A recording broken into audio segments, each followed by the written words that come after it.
hemoragi ya, berdarah di bawah kulit ya, bentuknya seperti bintik-bintik ya namanya. Nah, itu istilahnya adalah petechia. Nah, ini makanan mau dibawa ke sini, duodenum, duodenum di sini ada apa gitu jenenge? Pankreas ya. Ada pankreas ya. Pankreas ini nanti berfungsi untuk menghasilkan enzim dan juga hormon. Kalau enzim bedanya dengan hormon adalah enzim itu jumlahnya banyak, kemudian dia punya saluran ya, dia punya saluran untuk dibawa ke sini ya. Dan yang eh, pada pankreas ini ada dua yang mempunyai saluran, yaitu pertama tadi dari pankreas itu menghasilkan tadi amilase dan teman-temannya, juga dari ini, wah, kok spleen ini bukan spleen, sing hijau itu loh. Nah, gallbladder apa gallbladder itu kandung empedu atau apa namanya? Vesica vilea ini juga punya saluran ke sini, ya. Nah, vesica vilea atau kandung empedu itu dihasilkan oleh sel hepatikus, ya. Dari sel hepatikus nanti kalian belajar histologi, nanti ada yang dia saluran ya, nanti ada saluran-salurannya begitu, itu nanti menuju akhirnya ke sini, ya. Itu menghasilkan asam empedu di sini, ya. Itu adalah sel-sel hepatikus masuk ke dalam ini ya. Selain itu dia juga menghasilkan hormon yaitu hormon insulin dan glukagon.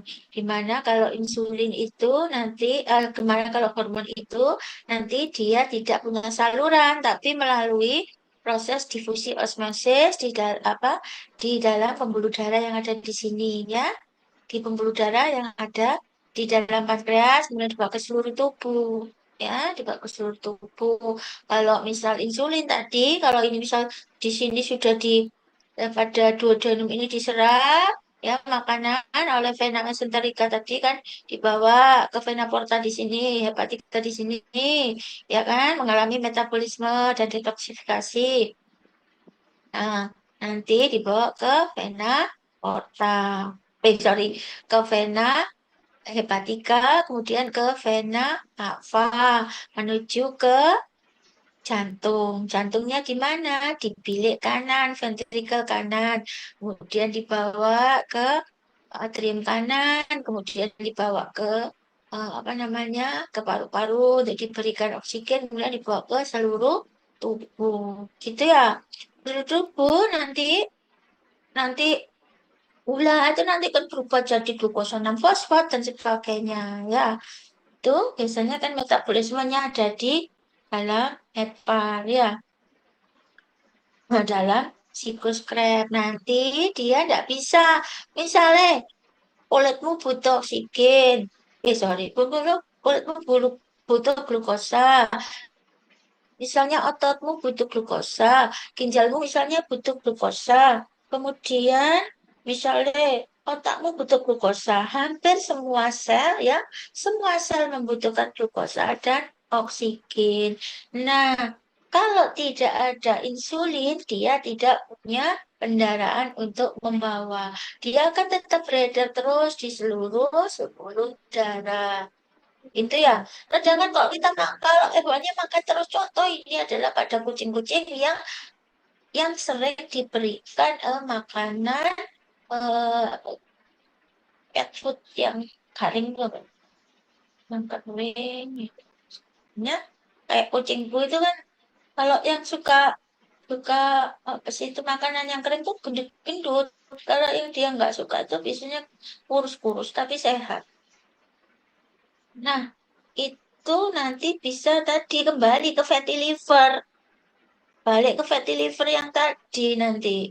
Ketika dia tertutup oleh apa namanya lemak, maka dia kan tidak bisa melakukan metabolisme untuk dirinya sendiri sampai bisa terjadi apa tadi serosis hepatis. Tapi sebelum serosis itu apa ya jenenge lupa, guys. Sebelum serosis itu apa?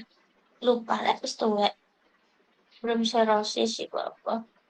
Ya, tapi kalau yang tadi masih ada di peredaran darah, Itu kalau nggak dibawa, ya sel-selnya tetap aja kelaparan. Kalau kelaparan dia bilang lagi ke hipotalamus, yo, makan no, makan no, aku lapar, gitu. Sel-sel bilang gitu. Hipotalamus nyuruh makan. Ini makan lagi, ini ya, hewan ini makan lagi, gitu. Dia terus di sini diubah jadi glukosa, apa namanya, asam amino dan apa, asam lemak ya. Kemudian, tapi nantinya dia tetap aja glukosa 6 fosfat ini jalan-jalan di seluruh tubuh. Nggak ada, disele terus. Nah, itu kalau ini ada gangguan pada insulinnya. Maka kemudian kalau begitu glukosa ini nanti akan terus beredar, sedangkan yang bagian nyaring itu ginjal, ginjalnya nanti bocor, ya rusak. Contoh, kalau misal glomerulusnya itu rusak ya karena lama-lama jadi nyunyut ya. Nah, itu kan kayak saringan ya. Saringan tuh kalau saringan kan misalnya eh, air yang kecil-kecil tuh kan kayak santan tuh bisa keluar ya saringan. Nah, tapi kan ampasnya itu nggak bisa keluar. Tapi kalau dia itu bocor, maka ampasnya itu keluar. Gitu. Protein yang tinggi, yang besar itu molekulnya juga bisa keluar, glukosanya keluar gitu ya. Maka kencingnya berbuih, nanti kayak maka dinamakan terus banyak semut yang mengerubungi. Itu bisa aja itu pada hewan juga bisa sama. Nggak cuma pada manusia. Ya, itu namanya apa kencing manis itu.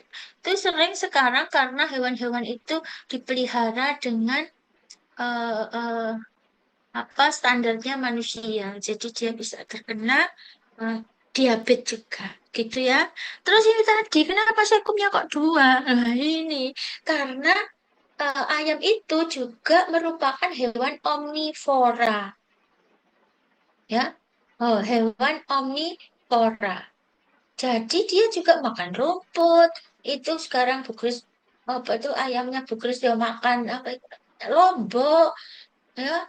Nah, itu dia untuk kemudian ada makan kangkung, wah, segala macam dimakan. Jadi dia untuk mencernaan serat kasar. Sama seperti pada apa namanya? Kalau pada ruminansia itu kan dia punya apa gitu nih, rumen, retikulum begitu ya. Nah, dia punya itu di situ apa namanya bakteri untuk mencerna itu. Tapi kalau pada apa namanya ayam, kemudian pada yang obligat herbivora kayak kuda, kemudian kayak kelinci itu dia herbivora murni loh ya, obligat ya, obligat herbivora, ya absolut herbivora. Nah, dia berlambung tunggal gitu ya. Kalau ayam ini berlambung ganda, tapi dia enggak punya ini kayak yang kayak apa yang lambung apa namanya apa sih itu namanya istilahnya dah kok lambung ganda betul kalau ruminansia itu majemuk ya nggak punya dia. Maka itu dapat pada kuda, pada ini ayam itu sekumnya membesar besar ya. Apa ada kuda kalian sudah tahu? Kalau kecil itu hampir sama dengan kuda ya. Jadi sekumnya itu bentuknya hampir sama gede itu ya, melebihi dari apa nih jenis lambungnya karena dia berfungsi untuk mencerna dari serat kasar tuh ya. Maka itu di sekum ini ya itu nanti makanya pada saat kemudian baru akan di ini apa menuju kolon baru ke loaka ya. Ini nggak usah nanti belajar sendiri ya. Nah, ini kita lihat ini adalah lidahnya tadi, lidah dari ayam. Lidah ayam tidak tuh apa ya, kurang berkembang baik dalam kelenjarnya, makanya dia tidak punya kelenjar. Ini bagaimana ini kok dia ini buka, nanti belajar sendiri aja ya. Nah, ini yang mungkin yang harus diperhatikan bahwa ini adalah saluran pernapasan yang berasal dari hidung, ya. Jadi celah infundibulum ini adalah merupakan saluran pernafasan yang berasal dari hidung, kemudian dia masuk menuju ke ini. Apakah ini? Ini adalah glotis. Ini adalah glotis ya, yang menuju ke trachea. Ya, ini menuju ke trachea. Nah, glotis ini ya, ini bisa membuka menutup. Ya, ini harus diketahui bahwa yang sisi atas itu adalah esofagus, yang trachea itu bawah. Jadi kalian itu kalau makan itu enggak boleh sambil bicara. Kenapa demikian? Kalau tersedak itu begini jalannya. Dari hidung di sini menuju ke bawah sini. Dari hidung menuju ke bawah. Ini adalah trachea, ini saluran nafas. Ya, ini orofaringnya. Sini. Ini adalah pintunya, yaitu glotis. Ini yang bisa buka nutup. Tapi kalau ini kayak gini bentuknya. Glotisnya beda. Ya, ini begini langsung. Ini kan ada tulang, ada apa namanya otot-ototnya di sini, ya. Nah, bisa buka nutup. Nah, karena ada otot, ada sel bisa buka nutup. Begitu juga ini. Nah, ini ketika kamu bicara, ya, itu yang digunakan adalah untuk bergetarnya, bergetarnya apa ini? Pita suara itu adalah dalam proses ekspirasi kan. Nah, proses ekspirasi mana sih? Nah, ini proses ekspirasi di mana lebar sempitnya glotis ini akan mempengaruhi apa suara yang ditimbulkan, ya toh? Nah, ini. Nah, kalau makan itu dengan pengaruh gravitasi, tentunya dia harusnya ke bawah. Karena itu ketika makan epiglotis ini menutup, glotis ini menutup, ya dia makan dia akan menuju ke esofagus. Ya, tapi kalau bicara itu kan butuh effort dari pernapasan yang buka, kamu bicara tapi makan, makanan bisa masuk ke sini. Itu yang berbahaya, ya. Harus diingat bahwa posisi esofagus itu selalu di atas dari trachea, di awal dari di apa namanya? Di ini muaranya sini ya. Hilir apa muara ya kia? Nah, ini adalah ini belajar sendiri ya.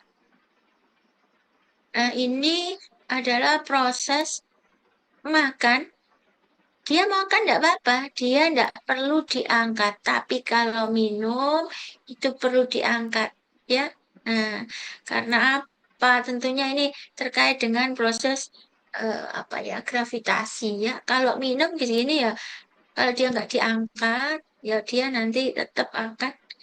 Nah ini kalau ini kan beda, dia bisa dibantu oleh ini. Nah ini ketika sampai di dalam mulut sini mana situ. Nah, ini dia dibantu oleh papila mekanik. Jadi selain lidah juga papila mekanik untuk membawa bolus makanan ke dalam. Maka dia tidak akan kembali keluar ya. Nah, dia akan ke sini. Bolus makanan dan kemudian dibantu oleh peristaltik dari esofagus, dia akan ke apa bolusnya akan masuk. Tapi kalau air itu cenderung kan dia menuju ke tempat yang lebih rendah. Maka dia harus mengangkat kepala. Nah, ini ventriculus tadi atau lambung tadi sudah terbaik lambung kelenjar dan lambung mekanik belajar sendiri. Nanti mungkin ada yang sudah punya PPT ini, ya. Ini, nah ini nggak terlalu kelihatan ya. Jadi sebenarnya ini gambarnya aslinya itu proventriculusnya ini begitu berdarah, banyak sekali darahnya. Nah ini tadi yang dari proventriculus ini arteri-arteri ini kayaknya belum saya masukkan ya. Jadi kayaknya mungkin nggak keluar, belum saya masukkan ke dalam bukunya kayaknya, belum sempat. Ya, ini dari sini sama arterianya sama arteria celiaca ya. Kalau yang dari lambung, intestinum, nah ini saja ya, nggak usah saya jelaskan lagi sama, cuman mungkin ada yang agak ini agak istimewa yaitu adalah keberadaan dari diverticulum Meckel, di mana diverticulum Meckel ini dipercaya sebagai apa ya rudimentasi dari hmm, kalau manusia kalau primata itu ada dan juga mamalia itu adanya apa tuh ini plasenta ya plasenta. Dan nanti akan nggak tahu kalian sudah belajar belum ya tentang kayak pada sapi itu lupa terus semester berapa ya pada sapi kemudian pada mamalia yang lain tuh. Nah kalau pada apa namanya unggas ini plasentanya itu kan berasal dari yolk nah itu saluran itu kemudian langsung menuju ke usus dari apa namanya ayam ya, yang langsung menuju usus ayam. Nah, yolk ini tadi, sedangkan kalau untuk kebutuhan oksigen itu ayam itu terjadi melalui difusi osmosis pada eh apa itu jenenge? Itu loh, kantong hawa yang ada pada telur. Jadi di situ itu adalah proses kebutuhan oksigen dipenuhi oleh eh apa sih namanya? Tadi kantong hawa pada telur. Sedangkan kebutuhan makan, kebutuhan nutrisi itu diperoleh dari yolk sac. Di mana nanti di situ ada saluran yang kemudian kan terbentuk apa tadi jenenge? Pembuluh-pembuluh darah ya. Nah, itu makanannya dari yolk sac, sedangkan untuk oksigen itu pembuluh darah yang ada di dalam telur itu nanti dia melakukan difusi osmosis dengan apa namanya kantong hawa yang ada di telur. Jadi kalau kalian tahu telur itu bagian yang kalau nggak salah ya, bagian yang memiliki udara itu kalau nggak salah bagian yang cembung dari telur. Ya, nah itu, nah ini eh, diverticulum Meckel ini dipercaya sebagai rudimentasi dari saluran yang berasal dari yolk. Namun ada yang mempercayai bahwa diverticulum Meckel ini merupakan juga salah satu dari eh, bagian dari apa sih itu namanya sistem limfoid begitu ya. Nah, udah ini sekum terus usus besar. Nah, tadi sudah saya katakan bahwa sekumnya ini ada dua karena ayam ataupun unggas ini bisa juga bersifat omnivora karena dia juga mau makan cacing. Kalau kita kasih misalnya ayam ya dia nggak ngerti juga ayam yang udah kita masak dikasihkan kecil ya dimakan ayam itu ya. Nah,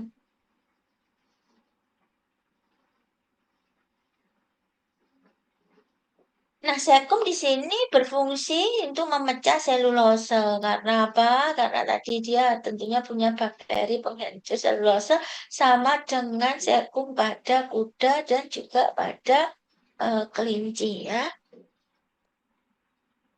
Nah, karena sekum ini berfungsi untuk memecah selulose, seperti kalian tahu misal kangkung tuh banyak sekali koksidianya ya kalau kita nggak apa bersihkan yang baik itu kalau diberikan ya pada misalnya hewan ya itu bisa dia terkena koksidia contohnya ya pada kelinci itu bisa mudah terserang koksidiosis ya. Karena kalau makan apa namanya makan kangkung ayam juga bisa ya. Nah, Karena itu pada sekum ini ada suatu bagian dari organ limfoid yang berfungsi untuk me- memproteksi dari penyakit yang biasa disebabkan oleh golongan koksidia. Koksidia itu apa? Kalian kan mungkin sudah belajar parasit, ya. Jadi parasit itu nanti ada macam-macam ya. Parasit itu ada yang helmintologi, terus ada yang artinya apa ya? Helmintologi itu ada arthropoda, terus satunya yang bagian protozoonosis ya itu. Nah, dia itu masuk dalam protozoa. Jadi suatu apa ya bagian dari parasit yang bersel saat itu masuk yaitu koksidia. Di mana koksidia ini menyebabkan penyakit yang disebut dengan koksidiosis atau berak darah. Ya. Karena ini pada sekumnya itu kemudian menjadi berdarah, ya, di mana sebenarnya di situ peranan dari organ limfoid yang disebut seckel tonsil itu juga sudah bekerja sebenarnya, namun dia sudah tidak mampu untuk menahan mungkin eh, apa namanya eh, apa apa namanya ini loh, bukan kesehatan apa ya. Jadi ketahanan tubuh dari masing-masing individu itu bisa berbeda. Jadi mungkin ketika ada serangan di mana kondisinya juga kurang bagus, kemudian apa sehingga tubuh tidak sempat untuk memproduksi ya apa namanya organ pertahanan tubuh yang cukup, di mana misalnya jumlah juga terlalu banyak itu bisa mempengaruhi. Biasanya untuk koksidiosis ini diberikan obatnya dari makanan. Cuman sekarang kan ada istilah apa itu ya, yang anti apa sih, pada makanan. Jadi obat anti koksidia itu tidak boleh menurut peraturan tidak boleh dimasukkan dalam makanan. Apa ya itu istilahnya ya, aku lupa. Dalam makan ternak itu harus bebas antibiotik. Apa sih itu istilahnya ya? Dalam pakan ternak itu bebas antibiotik sehingga tidak diberikan dimakan. Namun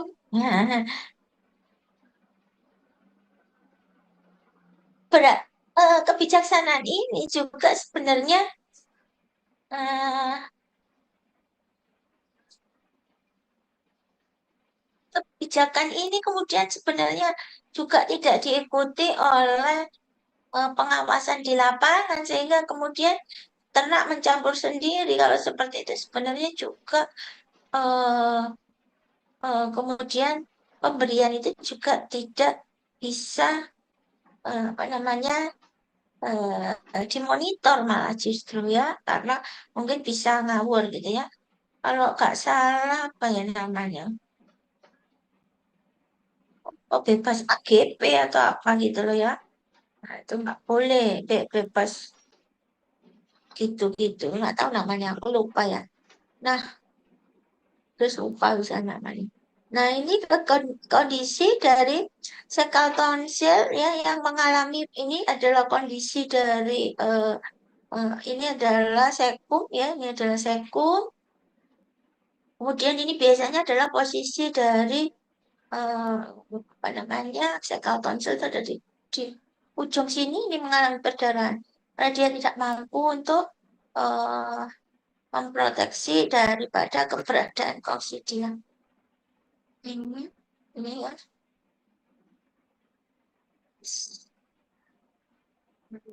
Ini, ini tadi bagaimana makanan diserap ya hasil arteria vena mesenterika dibawa ke vena porta menuju ke hepar, kemudian menuju ke vena hepatika baru menuju ke Kayak apa? Kayak gini sama-sama aja.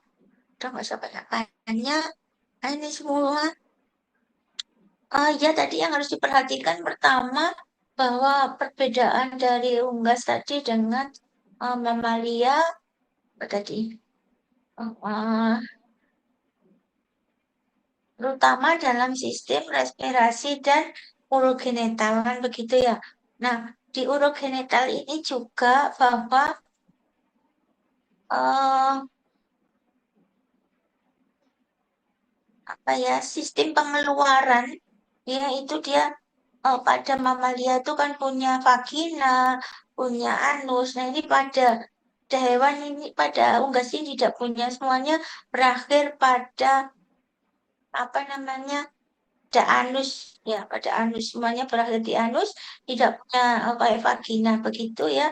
Nah dia semuanya bermuara pada anus. Dimana ini sebelum anus itu ya dia eh, keluar wilayah itu ada bagian dari setelah keluar setelah apa nama dua dalam ya ini bentar, setelah kolon ya setelah kolon ini tadi ini nah, nah ini ya setelah kolon ini di sini ada ini akhirannya namanya kloaka kan ya. Nah, merupakan terminal sistem digestif ya itu dia terbagi menjadi ini coproderm, uroderm dan proctoderm. Ya cara ngapalkannya cup cup cup gitu ada yang nangis ya. Coprodeum ini merupakan kelanjutan kolon. Di situ nanti di fesesnya nggak langsung dikeluarkan mungkinnya nanti kalau baru dia mengecat keluar ya. Kemudian urodeum ini adalah merupakan tempat dari muaranya ureter. Kemudian kalau laki ductus deferens, kalau perempuan oviduct. Dan ada proctodeum ya. Nah, nanti di sini ya Prodeum, Urodeum, sementara. Kemudian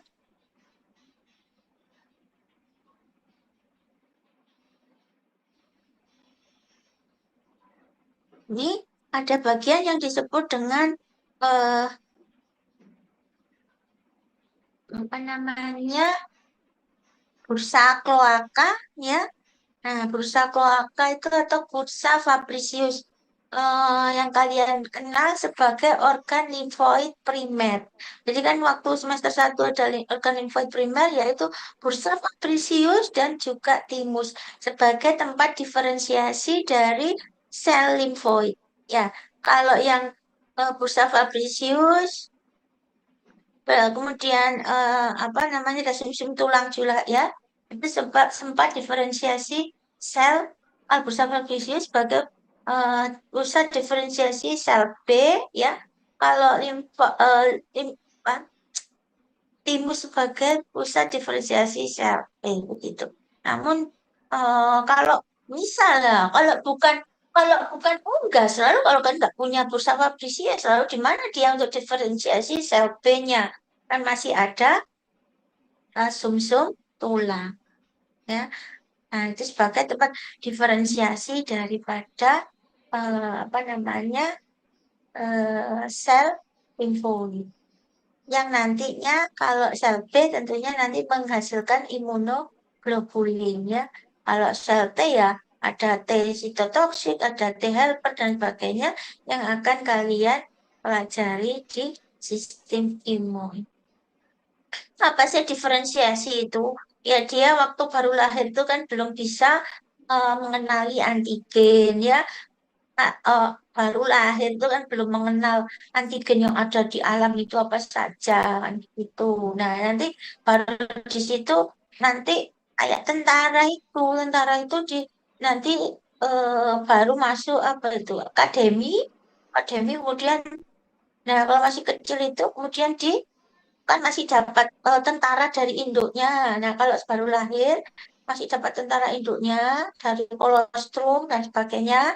Makanya tadi ada susu krop. Nah, kalau dia baru lahir kemudian masih dapat itu tapi dia di apa namanya sudah dipersiapkan gitu loh. Berarti nanti ada tentara untuk angkatan darat, angkatan laut, angkatan udara, ada Polri dengan tupoksi masing-masing. Nah, makanya sel B, sel T itu punya tupoksi masing-masing. Misalnya satunya untuk apa namanya memproteksi terhadap bakteri, satunya misalnya terhadap virus, satunya misalnya terhadap imunogen yang sifatnya misalnya apa toksik misalnya seperti itu fungsi daripada diferensiasi. Jadi diferensiasi itu adalah eh, different berbeda. Jadi memang mengelompokkan tugas dari sel-sel limfoid. Itu adalah, nah ini adalah apa? Itu tadi bursa Fabricius ada di bawah kloaka. Ini kloaka, di bursa Fabricius ada di atasnya ya. Ini pasti ada gangguan karena warnanya seperti ini dan bentuknya cukup besar. Kemudian ini timus, posisinya begini, timus ini ada, jadi nanti mungkin keluar ya. Kalau ini ada di diktator saya keluarkan. Oh ya, bentar ibu nyari, bentar ya, timus, bentar. Hmm,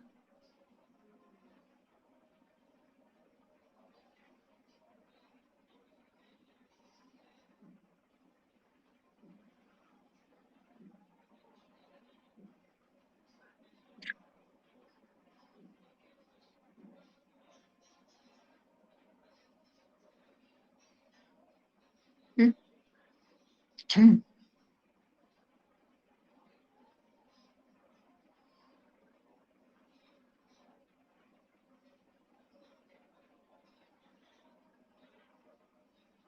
hmm,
Ini adalah organ reproduksi lah, apa jantan eh, pada unggas ya. Nah, ini dia tidak punya penis, penisnya punya, tapi bentuknya seperti ini yang disamakan dengan eh,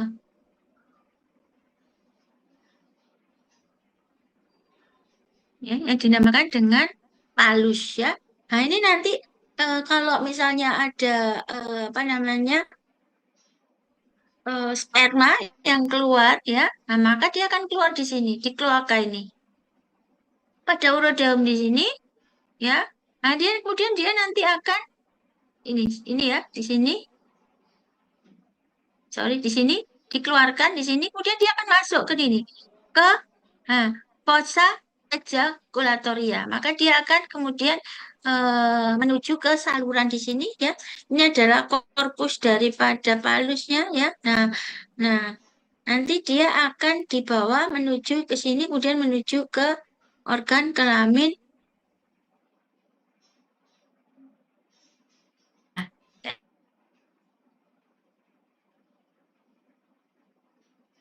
Ya. Ini kondisinya ereksi ya. Kalau ini yang kondisi ya. Nah, ini diktat ya bagaimana ini adalah eh, perbedaan dari palus atau apa namanya tes kok tes enis daripada unggas ya.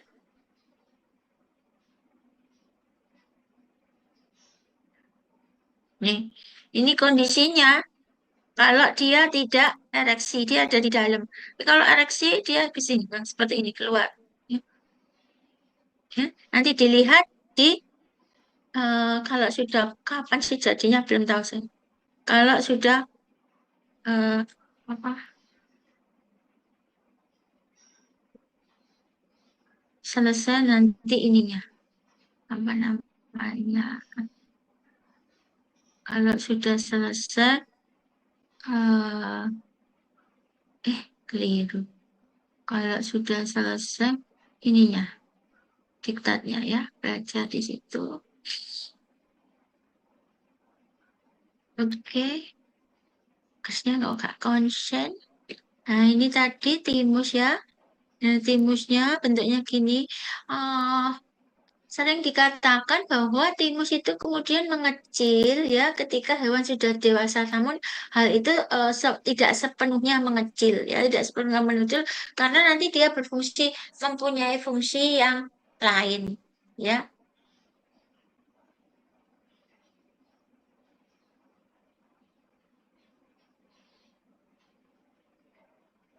Ini timus juga ya. Ini adalah arteria venanya yang nah, ini kemudian ada kelenjar tiroid juga. Nanti belajar sendiri ya. Sudah ada semua di dalam diktat. Ya, fungsinya segala macam. Kelenjar tiroid ini. Ya, nah, ini dia mau sudah ada ini di diktat ya. Dia memproduksi hormon tiroid yaitu T3 dan T4. Juga memproduksi hormon kalsitonin. Ya, di sini fungsinya adalah ini sama dengan growth hormone ya karena dia berfungsi dalam apa keseimbangan dalam apa pertumbuhan tubuh. Jadi kelenjar tiroid ini juga salah satu bagian dari growth hormone. Mana growth hormone itu sebenarnya ada kurang lebih itu 300 hormon ya. Nah, itu mungkin nanti dipilah-pilah lagi disebut growth hormone itu. Jadi hormon masuk dalam hormon pertumbuhan. Ini hepar, ini juga sudah ada di diktat nanti belajar sendiri. Ini lobus-lobusnya. Nah, ini sekarang perbedaan ductus hepaticus pada mamalia dan pada unggas. Secara umum kan seperti ini, bahwa ductus hepaticus itu ada eh, apa dua, yaitu dari eh, hepar yang dexter dan yang sinister, kan gitu ya. Ductus hepaticus dari dexter dan sinister nanti dia menyatu, ya. Ini nyatu, ya. Nanti dia ini kalau dia ini berproduksi secara terus-menerus kan, nah dia ini tapi juga enggak banyak kan dikit banget gitu ya. Nah, namun kalau dia ini di sini ini apa namanya tidak dibutuhkan ya, dan walaupun sedikit sedikit tapi dia punya saluran di sini ya. Kalau dia di sini nggak makan ya dia nggak menghasilkan kan. Nah, tapi pada suatu saat itu ketika makan dia dihasilkan. Kalau kelebihan dia masuk ke dalam ductus, sorry ke eh, vesika velea ini, ya toh. Nah, kalau dia nanti misalnya ketika dibutuhkan ini belum selesai memproduksi kan dia nanti keluar sini. Nah, ini adalah secara umum pada mamalia seperti ini. Nanti ke ductus coledochus ini. Menuju ke tadi duodenum ini adalah pankreas. Nah, bedanya dengan pada unggas kita lihat nanti aja. Ini dulu. Kita lihat. Oksiku apa sapi ya? Kelompok sapi ya. Ox. Ini tadi ada ductus hepaticus, kemudian ini ada apa?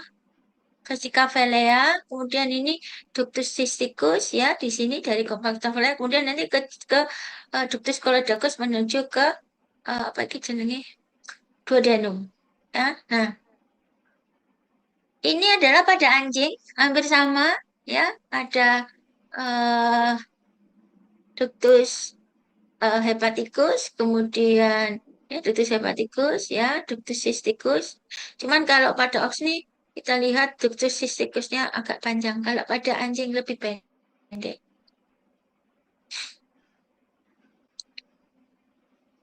Nah, sekarang kita bedakan ini pada eh ya apa unggas domestik ya. Powell itu apa? Domestik unggas ya. Ini pada apa namanya? Bebek. Kita lihat. Nah, kita lihat. Ini adalah ductus hepatikusnya.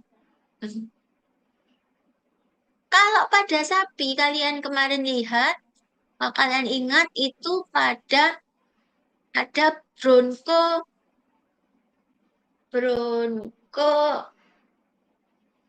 bronkotrachei ya, bronkotrachei. Itu adalah bronkus yang keluar apa yang keluar dari trachea sisi kanan. Ya, pada sapi. Kalau ini juga ada. Ya, di sini ada ductus hepaticus yang ini kalau ini ductus hepaticus kan ngumpul nanti ketemu ductus ductus hepaticus nanti ini ada ke ductus coledochus. Kalau ini enggak, pada unggas.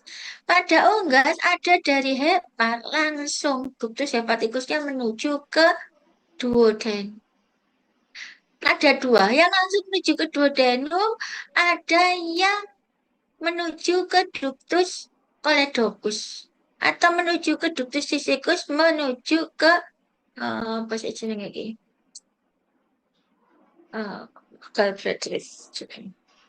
Hmm, kandungan berdua pada Vesicavele ya. Build up. Vesicavele ya. Nah, ada. Tapi kalau pada unggas kita lihat ini ada yang apa ini namanya gini bypass, ada bypass. Nah, kira-kira kenapa kalau menurut kalian? Kok ada bypass dari hepat menuju ke ke pankreas ini tanpa melalui ini? Ya, melalui gallbladder apa itu, vesicavea tanpa melalui ductus coledochus, cystic. Kira-kira kenapa? Ini, nah, seperti ini. Ya, di pankreas itu ada ductus pancreaticus. Ya, ductus pancreaticus tadi ada yang sebagai tempatnya enzim-enzim. Tapi ya, ini menuju sini. Selain itu ini, jadi ini adalah apa? Pankreas itu adalah sorry pankreas. Ini adalah duodenum. Ini ada muarah dari pankreas, ductus pancreaticus dan juga ini. Oh, ini dari hepat. Ini entericus, jadi yang dari si ductus cysticus. Tapi ada juga yang langsung dari heparin, dua. Nah, kira-kira kenapa ya pada ayam ada unggas kok langsung? Ya. Nah, tuh. Hmm. Karena unggas itu pada dasarnya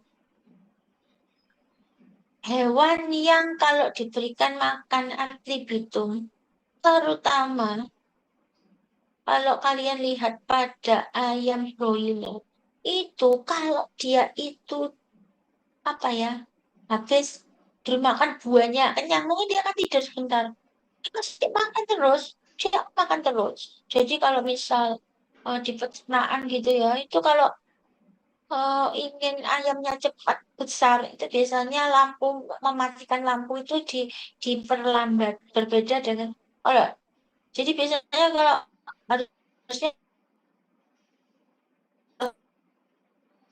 saya jam 6 gitu ya udah